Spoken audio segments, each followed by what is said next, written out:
4 বছর আগের সেই চেনা প্রতিপক্ষ, চেনা শত্রুতার মঞ্চটাও প্রায় এক। বিশ্বকাপের সেমিফাইনাল টিকিট কাটার লড়াই। বোস্টনের সবুজ গালিচায় যখন মুখোমুখি হচ্ছে ফ্রান্স আর মরক্কো, তখন ফুটবল বিশ্ব কেবল একটা ম্যাচের অপেক্ষা করছে না, অপেক্ষা এক প্রতিশোধের।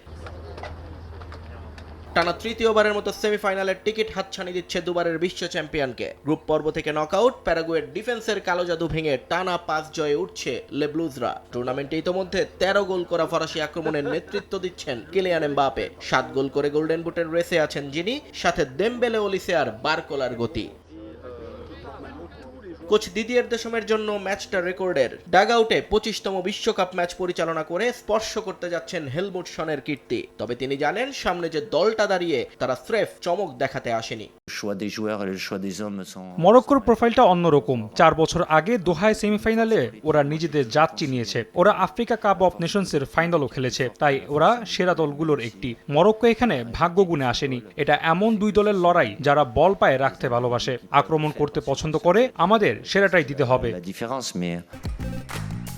সবার জন্য ভালো চপস্টিক ইনস্ট্যান্ট নুডলস। অন্যদিকে মরক্কো আফ্রিকার অবাধ্য প্রতিনিধি। আফ্রিকার নেশনস কাপের ফাইনালের পর টানা 10 ম্যাচ অপরাজিত থাকা লায়ন্স অব অ্যাটলাসরা এবার আর আন্ডারডগ নয়। নেদারল্যান্ডসকে টাই ব্রেকারে বিদায় করে আর স্বাগতিক কানাডাকে উড়িয়ে দিয়ে তারা এসেছে বুক চিতিয়ে লড়তে। গতি আর ক্রিয়েটিভিটির মিশেলে ব্রাহিম দিয়াস টুর্নামেন্টে অ্যাসিস্টের রেকর্ড গড়ছেন। সাথে আছে আজাদিন উনাহির মতো ফিনিশার। তবে সাইবারির ইনজুরি কিছুটা ব্যাক ফুটে ঠেলে দিয়েছে তাদের।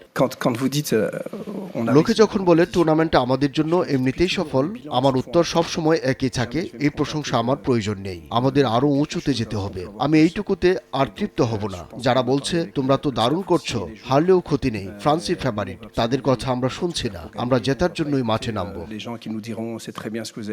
একদিকে দেশমের বিদায়ী টুর্নামেন্টে ট্রফির হ্যাট্রিকের স্বপ্ন, অন্যদিকে আফ্রিকার ফুটবলের নতুন ইতিহাস লেখার মরক্কান জেদ। বোস্টনের রাতটা তাই কেবল 90 মিনিটের ফুটবল নয়, হতে যাচ্ছে ফরাসি আধিপত্য বনাম মরুর ঝড়ের এক মহাকাব্যিক লড়াই। নিয়ন মোহাইমেন, সময় সংবাদ।